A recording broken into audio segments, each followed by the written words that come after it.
Hi, I'm Bob Wilkin with Grace Evangelical Society, and I have some good news for you today.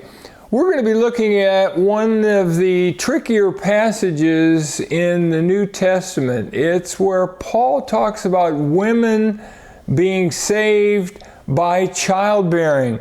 What's up with that? In what sense are women saved by childbearing? Let's look at three different translations. The New King James says, "Nevertheless, she," singular, "will be saved in childbearing if they," plural, "continue in faith, love, and holiness with self-control."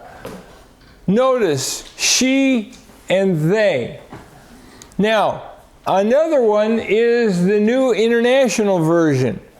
The New International Version reads, "But women," plural, "will be saved through childbearing if they," plural, "continue in faith, love, and holiness with propriety." And then there's even a third example. The first example is singular plural. The second example is plural plural. What do you think the third example is going to be? Singular singular. The Net Bible says, "But she will be saved through childbearing if she continues in faith and love with holiness and self-control." Now, there are a number of questions that arise from this, but I should mention that each of these three translations are followed by many other translations. These aren't outliers. All three of these have many others that follow. And so we need to realize that there's a lot going on here other than just what in the world does it mean that somebody's going to be saved through childbearing, whether it's she or they or women or whatever. And why is this salvation by childbearing contingent on continuation? So here's the questions that arise. Why does Paul speak of she or a woman in verses 12 and 14 and 15, but then add a plural, if they continue in faith, love, holiness with self-control? Second, how in the world can childbirth be a condition for salvation, to be saved? And third, how can a continuation in all of these godly virtues be a condition of salvation in light of other verses like John 3:16 that says, "Whoever believes in him will not perish but has everlasting life"? Nothing about childbearing in John 3:16. Nothing about continuing in faith and love in John 3:16. And Romans 4:4 and 5 tells us that justification is by faith, and it's a gift. It's not a debt that God must pay, but it is a free gift that God gives. So what's going on here? Well, what did Paul mean? There's basically four different views on what Paul meant here.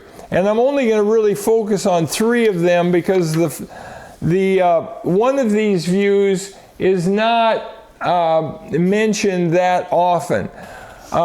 Physical salvation from childbirth. Some think that what Paul is saying is because childbirth was part of the pain in childbirth was part of the curse, that for the most part God saves women and they survive childbirth. Doesn't mean it's an absolute guarantee, but women are going to be saved through childbirth. Some say it's a type of emotional deliverance through childbirth, And we would mention probably in all of these child rearing, maybe not in the first one, but there would be some sort of deliverance from frustration, etc. And we'll look at this view more. The third view is it's talking about the childbirth of Jesus. Mary giving birth to Jesus. She will be saved through childbirth. And if you take this view, if they continue, that's basically the Arminian and Calvinist view that you must persevere to keep your salvation, or to prove you're saved, or to win final salvation, depending on whether you're a new Calvinist or an old Calvinist, or whether you're an Arminian or what. And the fourth view is it's eternal salvation by perseverance in godliness. So both the third view and the fourth view ultimately require perseverance in godliness, but the first part of it is the birth of Christ in view 3. The first part of it and 4 is, well, part of a woman's task for married women anyway that are able to have children is childbearing and child rearing. And so they need to be faithful in that God-given task in order, as well as their whole life, and they must persevere in that in order to get into the kingdom. So these are 4 different views. Well, let's take a look at each of these things. Let's consider option 2. Dwayne Litfin was on the faculty at Dallas Seminary, and I was there, and he wrote in the Bible Knowledge Commentary, the commentary on 1 Timothy. And here's what he says. A woman will find her greatest satisfaction and meaning in life not in seeking the male role, which I believe he's suggesting is teaching in the church meeting, giving the message in the church meeting, but in fulfilling God's design for her as wife and mother with all faith, love, and holiness with propriety. Notice he sees faith, love, and holiness with propriety as referring to the woman, singular. And so he's saying that they there refers to the women. There is another view, and that is the eternal salvation through Jesus' birth. And Knight, in his commentary on the pastoral epistles, indicates that this is talking about spiritual salvation, by which he means everlasting life, through Jesus' birth. It would be, and it's interesting, notice this quote. It would be contrary to Paul's teachings elsewhere and to the emphasis of this letter and the other pastoral epistles to understand sothesatai, which is they shall be saved, as referring to spiritual salvation if diates dignonias, which is through childbearing, is taken as referring to childbearing in general. This would make salvation for women conditional on work, and specifically a work not all are able to perform. So he makes a good point that that's unlikely to say that Paul is saying women are going to have eternal life by bearing children and by raising children, because that would be work salvation, number one. And number two, women who are celibate don't have children. Women who are married but can't have children don't have children. And so you would be saying what? There's some special kind of salvation for them. And what about men? How would men be born again? Option number 4 is women are eternally saved by perseverance. Here's what Arikia and Hatton say. Women find their salvation by means of childbearing. And this is in their commentary on Paul's letters to Timothy and Titus. Then they add this. The salvation of women is to be sure by their continuing to possess certain virtues. This doesn't sound like it corresponds well with John 3:16 or any of the passages in John or Ephesians 2, 8 and 9, not of works lest anyone should boast. No, the salvation of women is to be sure, by their continuing to possess certain virtues. The verb for continue is literally abide or remain. The focus is on unwavering resolve to continue doing and observing certain things, which in this case are the 4 virtues mentioned. So let's consider the fact that translations are all over the place. The plural for women will be saved with childbearing if they continue, is found in the NIV plus more or less the New American Standard, the Christian, CEV,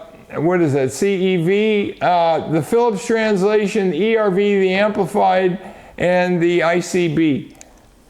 Then you have singular, she, or a woman, some will say a woman, and the singular she, so the she, which means thank you in Mandarin. Isn't that right? She? Shasha. Okay. Shasha.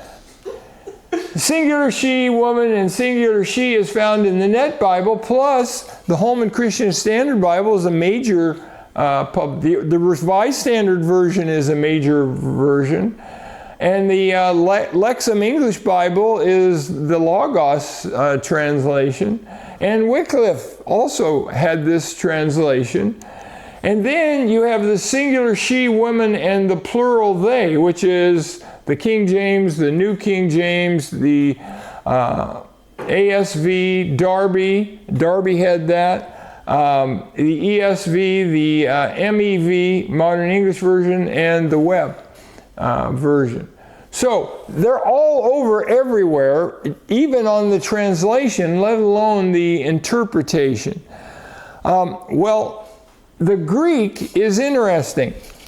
The Greek is pretty clear, and I remember I taught on this years ago when Zane Hodges was in the audience listening, and I was speaking at a meeting where it was the Lord's Supper meeting, and so people could interact and throw things out.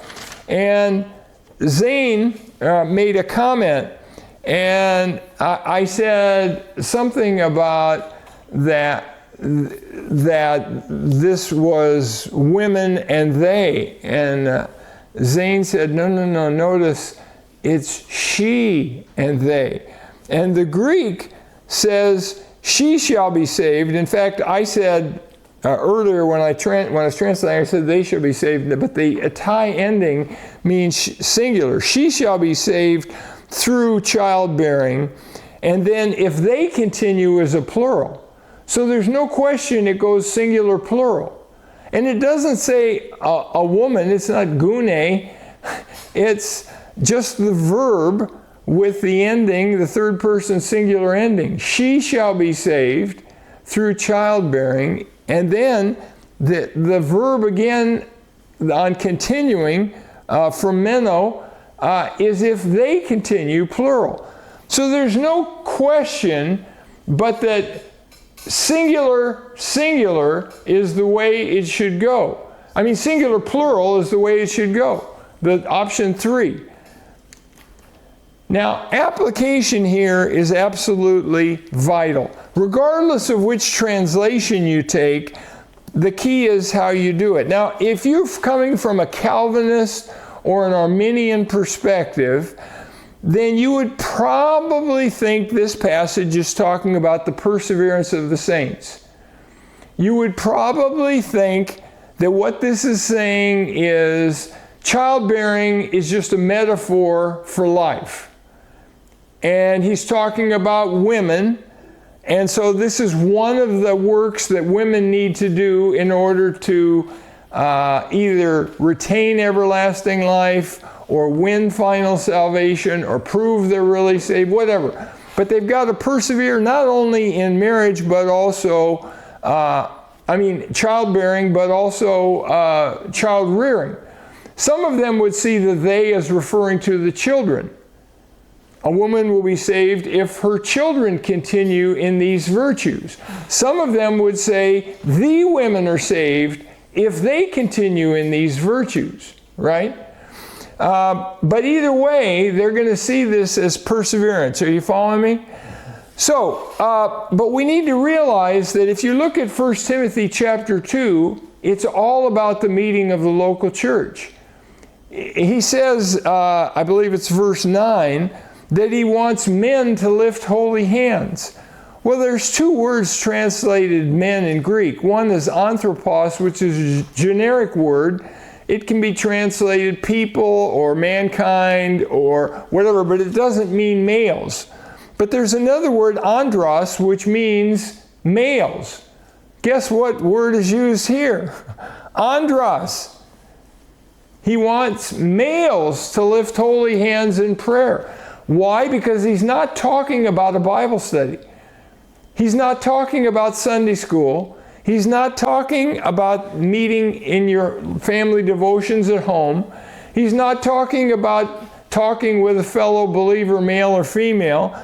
He's not talking about praying with a fellow believer, male or female. He's talking specifically about the meeting of the local church. And he's saying in the meeting of the local church, males are to pray and females are to be silent. He says in 1 Corinthians, they're to ask their husbands at home if they have questions.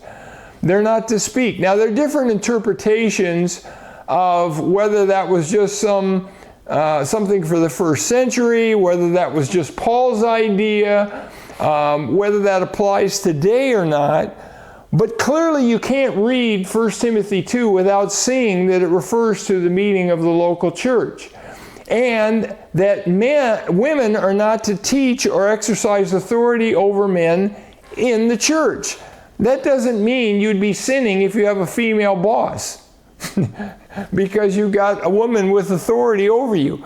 It wouldn't even be sinning if a woman is teaching Sunday school to a mixed group, or a home Bible study to a mixed group, or on TV speaking to a mixed group, or on the internet or anything else, or at a conference. There's nothing wrong with women teaching the Bible in any context other than the meeting of the local church.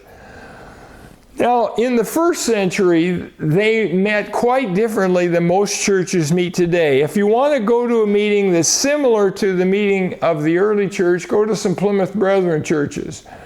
That's where they will have 1 hour where they call it the remembrance meeting, or sometimes it's the Lord's Supper meeting. And in this remembrance meeting, I've been in different kinds of brethren churches. In some of them, everybody's sitting in your auditorium, and a man will just stand up and he'll lead in a song. Another man will stand up and he'll lead in prayer. It's not orchestrated, they're just doing this. Another man will stand up and he'll share a little devotional for 2 or 3 minutes on a passage. So will another man, and then another man.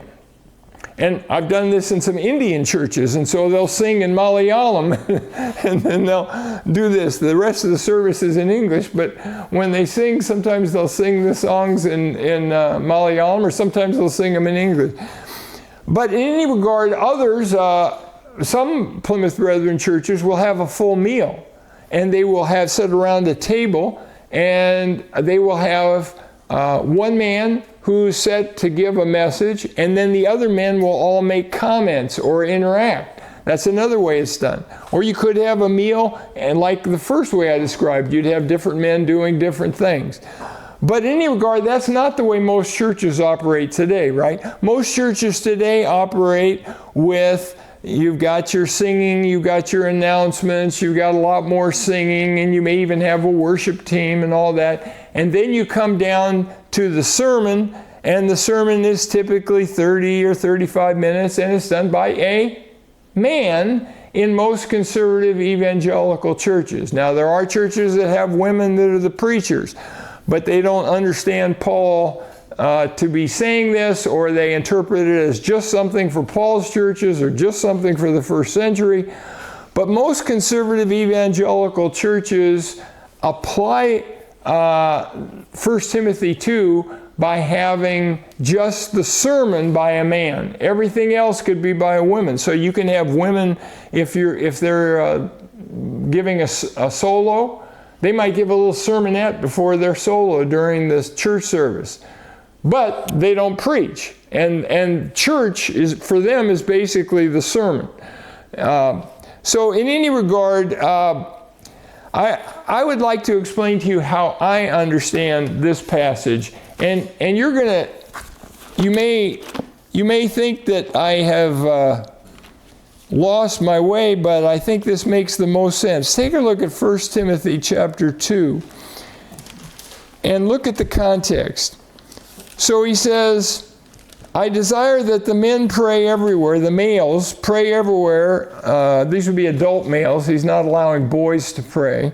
Lifting up holy hands without wrath and doubting. In like manner also the women, in contrast to the males, adorn themselves in modest apparel, with propriety and moderation, not with braided hair or gold or pearls or costly clothing, because that might be distracting, but which is proper for women professing godliness with good works.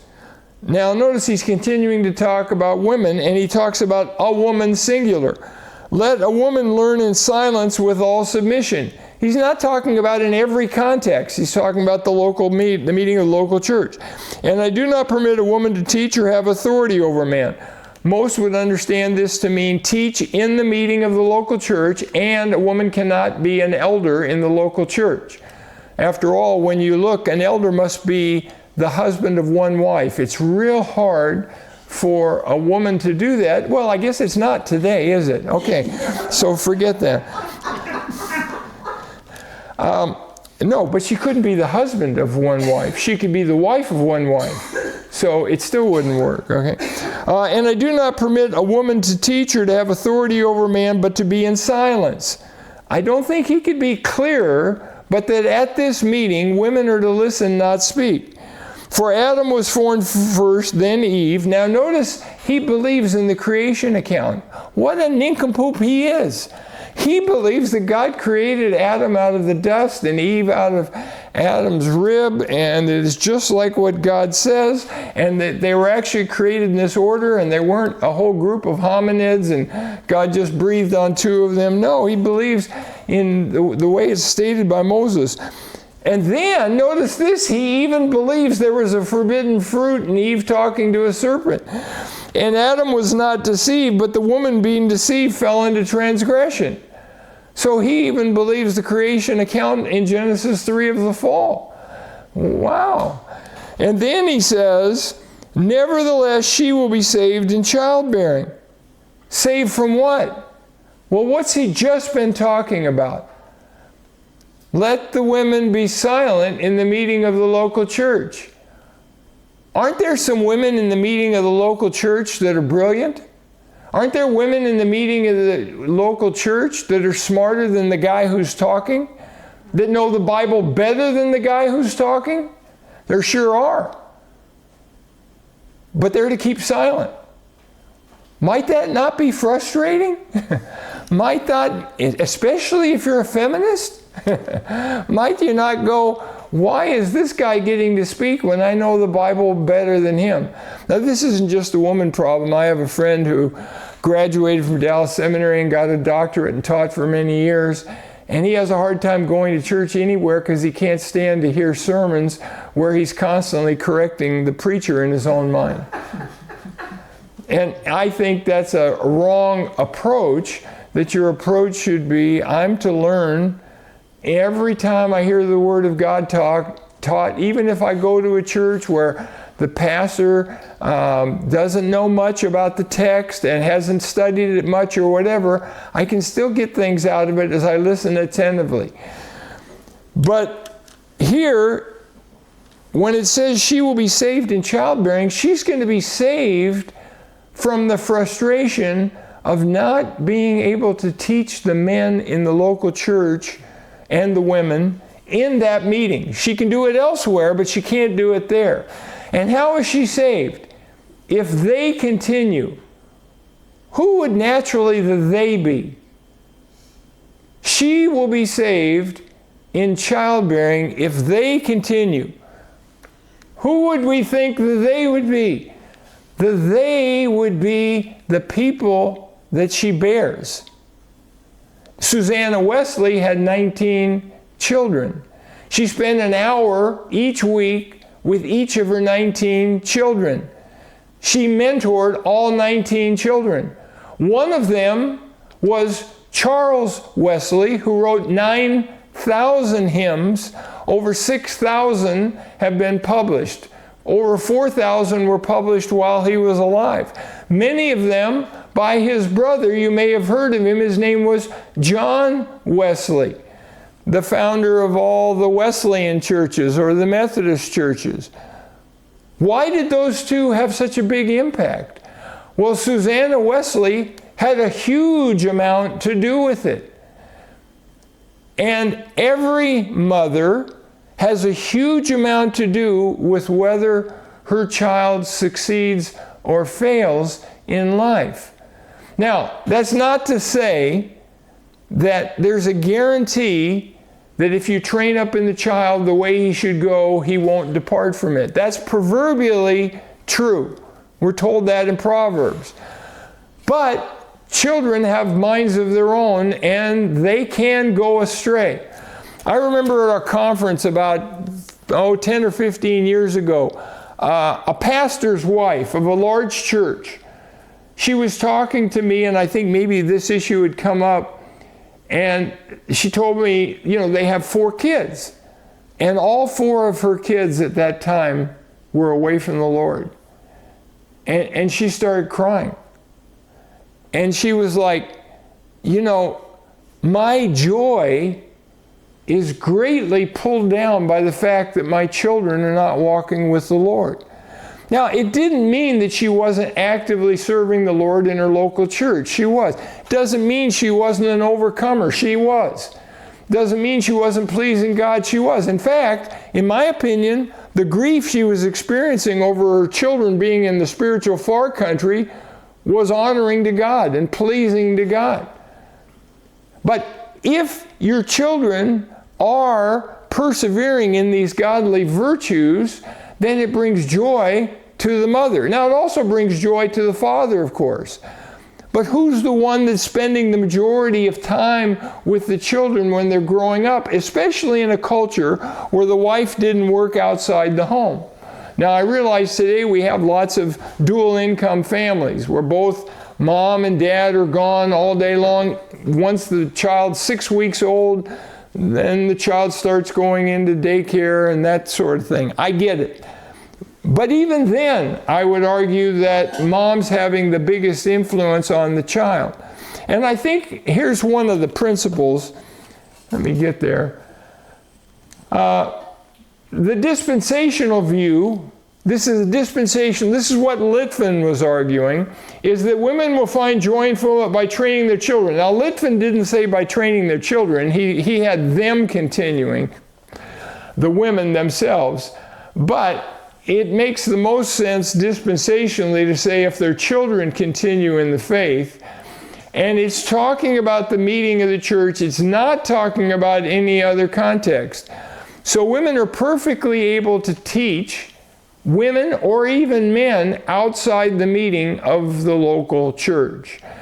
Priscilla and her husband Aquila trained Apollos, and there was nothing wrong with Priscilla having something to do with correction of Apollos. And if mother realizes this truth, and this may seem radical, but I hope it doesn't, then they won't leave the training, the spiritual training of their children to Sunday school teachers and youth pastors, right? They will see themselves as the primary teacher of their children, along with their husbands, of course, because we know from 1 Timothy 6 that the fathers and the mothers are to rear their children in the fear and admonition of the Lord. But mothers have a huge part to play in that. And so they shouldn't leave this up to the church, because sometimes if you're in a church that's not clear, you're going to have Sunday school teachers that are teaching incorrect doctrine. You may have a youth pastor that's teaching incorrect doctrine. And if the children are well trained at home, they'll come home and say, Mom, did you know what my teacher said? Mom, did you know what the youth pastor said? And mom can go to the elders of the church and go, wait a minute, this is a problem. And if they don't deal with it and go, yeah, that's our view, then you'll go, hasta la vista, baby. We're leaving and we're going to another church, or we'll start a home church, whatever it is. So I think 1 Timothy 2:15 is a beautiful verse, and in context it's clear what Paul is saying. Women are not to speak in the meeting of the local church. They can speak elsewhere, and in this meeting they may experience some frustration, but they're to learn, and they're to learn attentively. And then they're to take what they learn and they're to train the next generation. They're training the next generation of pastors and the next generation of missionaries and the next generation of doctors and lawyers and nurses and the next generation of professors in colleges and teachers in elementary school, middle school, and high school. They're trained at home by mom. And the values she inculcates in them are going to have a lasting value. So, if you liked what you heard today, please give it a thumbs up and subscribe to our channel. And remember, keep grace in focus. I love you guys.